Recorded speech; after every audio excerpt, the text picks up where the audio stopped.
Pagar kehidupan.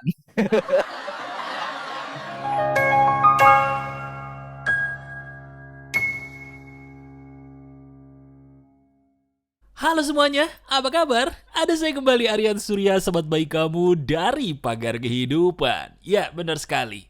Memang lucu ya kadang-kadang kita melihat kehidupan kita tuh karena terlalu relate dengan Pagar Kehidupan, kita seringkali ketawa sendiri. Halo, kamu penonton baru Pagar Kehidupan, percaya deh, suatu saat kamu akan ketawa-ketawa sendiri menonton materi Pagar Kehidupan. Sama nih, seperti sahabat Pagar Kehidupan yang udah lama kenal saya atau subscribe lama gitu ya. Sering ketawa-ketawa sendiri sampai curhat sama saya karena ya kok Pagar Kehidupan tuh seolah-olah teman dekat banget ya.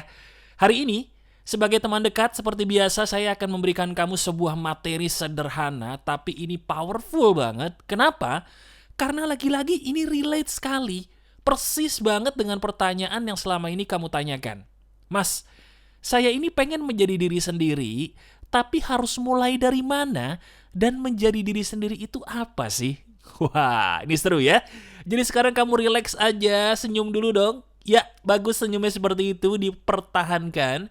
Sambil senyum, sambil kamu menikmati hidup yang sedang kamu nikmati, sambil fokuskan telingamu kepada saya, karena barangkali lagi-lagi ini yang akan membuat kamu ketawa-ketawa sendiri karena kok pas banget ya sama saya. Oke, kita coba nih. Gini teman-teman, pernah nggak sih kamu menjadi manusia itu berusaha menjadi diri sendiri, tapi justru ngerasa aneh? Saya ulangi pertanyaan saya di bagian depan. Maaf nih kalau nampar. Pernah nggak diri kamu berusaha menjadi diri sendiri, tapi kok ngerasa bahwa ini saya aneh banget mas tadi. Saya pengen jadi diri sendiri, tapi kok ngerasa aneh ya. Sampai ujung-ujungnya ketika kamu sendirian bengong, ngerasa kayak ada bagian dari dirimu yang hilang, tapi nggak tahu seperti apa dan kemana gerangan setengah dari dirimu yang hilang itu. Apakah itu kamu? Kalau ini kamu, tuliskan di komentar. Bener banget mas, ini adalah saya banget. Nanti saya baca dan berikan hati. Silakan. Nah, kalau misalnya kamu benar-benar pernah atau jangan-jangan sering bahkan merasakan hal seperti itu, tenang aja. Saya punya kabar bahagia sekaligus lucu untuk kamu. Apa itu mas? Dengerin ya. Ketika diri kamu ngerasa ada setengah dari dirimu sendiri yang hilang, itu pertanda bagus lagi. Tahu nggak kenapa? Ada satu hal besar yang sedikit lagi akan menghampiri kamu. Saya ulangi ya. Kalau kamu merasa setengah dari dirimu itu hilang, itu kabar baik. Kenapa? Karena ada satu hal besar yang sedikit lagi menghampiri diri kamu. Benar. Hal apa itu, Mas? Hal itu adalah kamu akan bertemu dengan apa yang diri kamu cari selama ini. Itu dia. Ketika kita mencari sesuatu, itu susah banget ya ketemunya. Pernah gak sih kamu mencari barang, mencari nih, apapun deh, kunci motor, kunci mobil, kunci rumah gitu ya, mencari remote TV mungkin, kayak tadi barusan kamu cari gak ketemu, tapi begitu gak dicari ketemu, pernah gak? Nah itulah yang saya maksud. Kehidupan itu anehnya, lucunya memang seperti itu ya. Di saat kita mencari gak ketemu tuh, apapun itu. Bener gak sih? Tapi di saat kita berhenti mencari, anehnya malah ketemu. Nah, sekarang lihat diri kamu baik-baik, lihat diri kita baik-baik teman-teman. Diri kita udah kehilangan setengah diri kita belum? Ngerasa kosong nggak belakangan ini? Kalau ngerasa, sedikit lagi kamu akan menemukan hal yang kamu cari. Asal, nah, ada syaratnya nih. Ini yang ingin saya jabarkan kepada kamu di video ini. Kalau kamu tidak melakukan syarat-syarat ini, maaf, kamu justru malah akan semakin kehilangan dirimu sendiri dan jauh dari apa yang sedang kamu cari, yaitu siapa? Diri kamu sendiri. Syaratnya apa aja mas? Kita bahas sambil kita praktekin ya. Yuk, gini teman-teman. Kalau kita ingin menemukan hal besar di dalam diri kita, itu sederhana. Nomor satu, belajarlah untuk menikmati. Semakin sendiri kamu, harusnya semakin nikmat. Saya ulangi, belajarlah untuk menikmati kesepian kamu. Seharusnya, ini yang harus kamu latih, semakin kamu sendiri, gak peduli kamu mau ekstrovert, introvert, atau ambivert sekalipun, semakin kamu sendiri, seharusnya semakin nikmat. Nah sekarang coba, sampai sini dulu, kita ukur diri kita. Secara jujur nih, kamu kalau sendirian, rasanya gimana? Belakangan ini ngerasa gelisah, Ngerasa happy atau malah ngerasa nangis sendiri karena kesepian? Coba jujur aja, nggak usah takut salah, jawab aja dalam hati. Kalau memang kamu selama ini ngerasa kesepian, bahkan suka menangis sendiri di saat sepi atau sendirian, maaf ya, itu pertanda kamu sedang mengalami satu hal yang namanya halusinasi kebahagiaan. Nah, sekarang, kamu tahu nggak halusinasi kebahagiaan itu apa? Ini sering banget nih. Ini sering banget diderita oleh teman-teman saya, bahkan saya sendiri dulu pernah mengalami ini. Benar. Apa itu mas halusinasi kebahagiaan? Halusinasi kebahagiaan tuh gini, kita berpikir kalau kita punya sesuatu, kalau kita mendapatkan seseorang, kita bakal happy. Tapi ketika kita punya sesuatu itu, ketika kita mendapatkan orang atau orang-orang itu, ternyata nggak se-happy yang kita pikir. Ups, itu kamu bukan? Ketampar nggak? Pernah nggak sih kamu berpikir kalau aku punya ini aku happy? Pernah nggak sih kamu berpikir kalau aku bisa memiliki dia aku bahagia? Kalau aku bisa punya banyak teman aku bakal happy? Dan ternyata alhamdulillah ya, kamu mendapatkan barang yang kamu mau, kamu mendapatkan kesempatan untuk memiliki orang yang kamu mau, tapi ternyata kok malah nggak bahagia. Malah nangis sendiri, malah ngerasa kosong. Itu kamu bukan? Coba deh sharing di komentar pengalaman kamu yang persis seperti ini.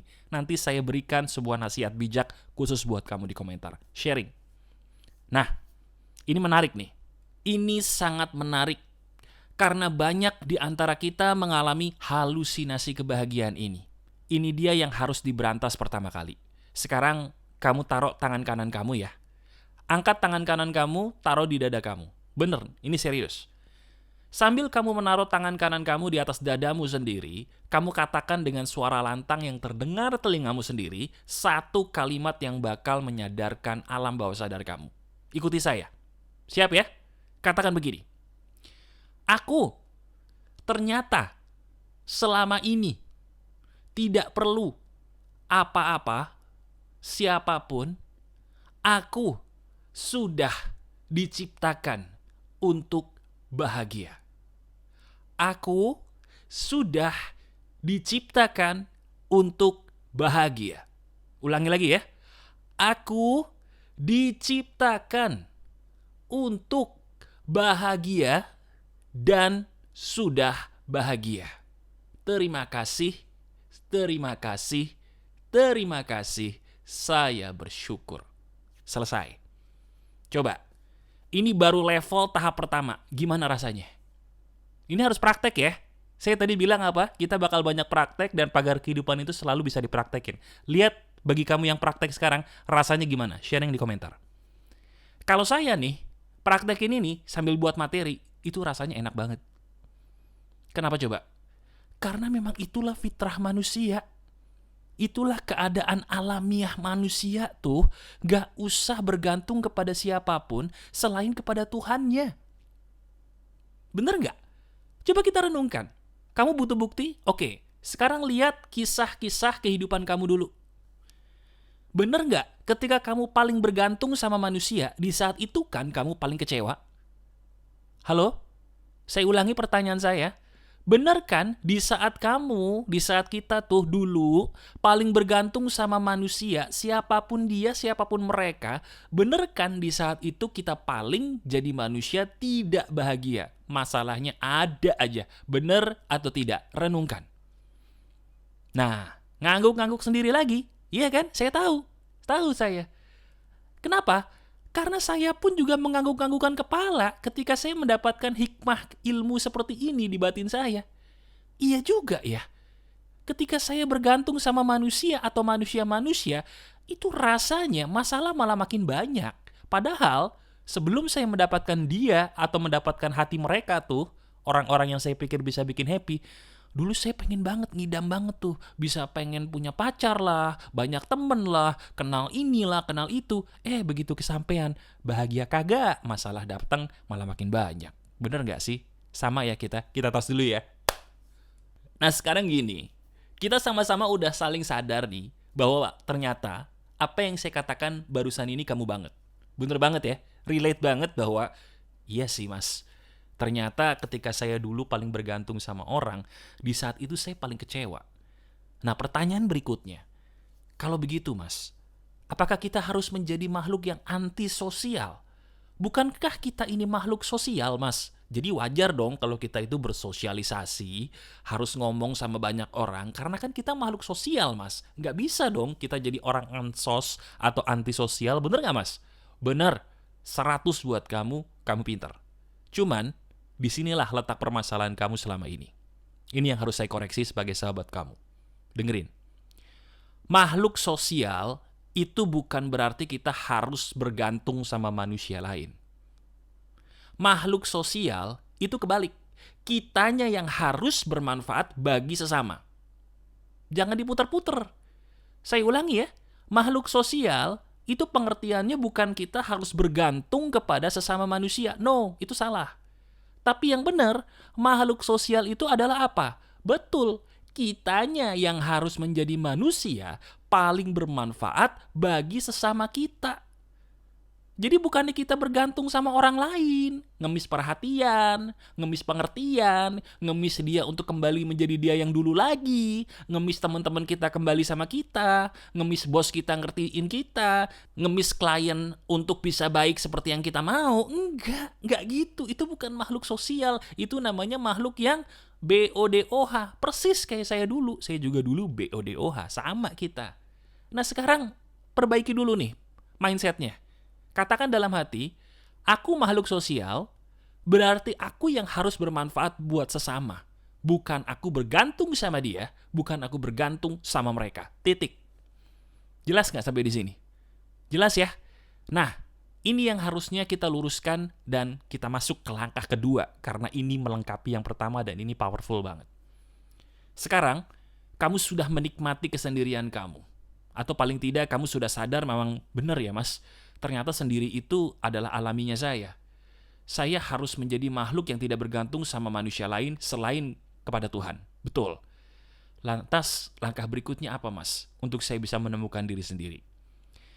Teman-teman, dengerin baik-baik, ini materi emas ya. Dengerin saya, fokus di bagian ini.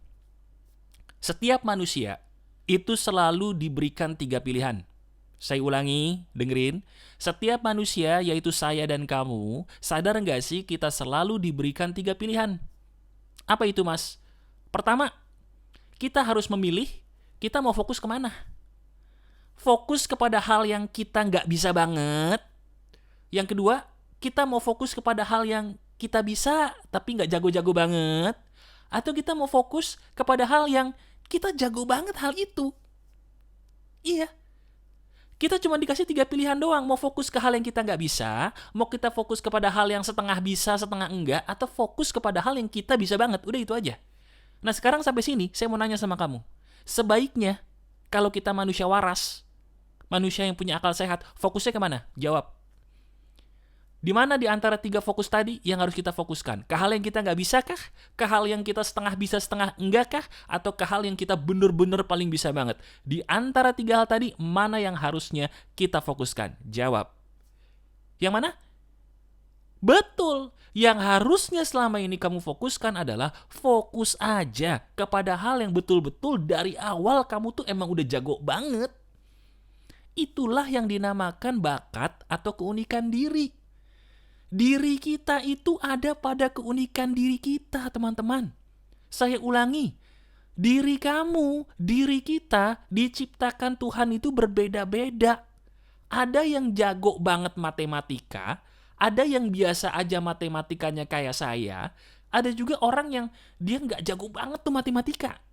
Ya udah, nggak usah maksa jadi matematikawan. Nggak usah kalau kamu emang nggak jago, cari hal lain yang kamu jago. Apa? Pasti ada. Oh ternyata mas, saya ini jagonya main bola. Ya udah fokus aja di main bola. Kamu bukan matematikawan. Tapi ada juga yang kebalik. Orang ini kalau olahraga nggak bisa dia. Kalau olahraga dikit-dikit capek, dikit-dikit salah, dikit-dikit kesleo. Iya kan? Ya udah, nggak apa-apa. Sambil kamu latihan olahraga pelan-pelan, tapi jangan fokus ke situ. Cari hal lain yang betul-betul kamu tuh udah jago. Pasti ada. Oh ternyata saya jagonya main game mas. Kalau saya main game, saya itu jago banget kata teman-teman saya. Nah itu, fokus kepada hal yang bener-bener kamu banget, jago banget, gak usah ngikutin orang. Sekarang coba, ambil kertas kosong deh. Serius nih, ambil kertas kosong, kemudian kamu catat. Catat aja, pikirin.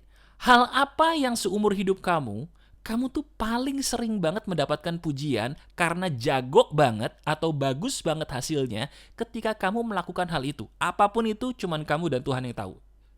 Catat di kertas. Misalnya, saya dulu pernah dipuji waktu saya ngomong. Tulis, saya pernah dipuji ketika saya ngomong. Oke, terus apa lagi? Saya pernah dipuji ketika saya memberikan motivasi. Catat lagi.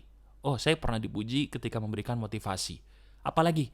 Oh, saya pernah dipuji karena suara saya kalau ngomong bagus. Catat lagi. Oh, saya pernah dipuji karena suara saya bagus. Nah, itulah Aryan Surya. Itu yang dulu saya catat dan itu yang saya lakukan. Lihat sekarang. Lihat, pagar kehidupan jadi bisa menolong kamu kan? Kalau saya bisa menemukan diri saya dengan cara ini, kamu pun bisa. Yang jadi masalah selama ini apa? Kamu fokus kepada hal yang kamu tuh nggak jago. Kamu fokus kepada hal yang diri kamu tuh cuma setengah jago, setengah enggak. Ngapain? Buang-buang waktu. Nah, itu belum selesai. Nomor 3 ini yang akan memberikan kamu jadi orang menemukan diri sendiri atau tidak. Langkah terakhir apa coba?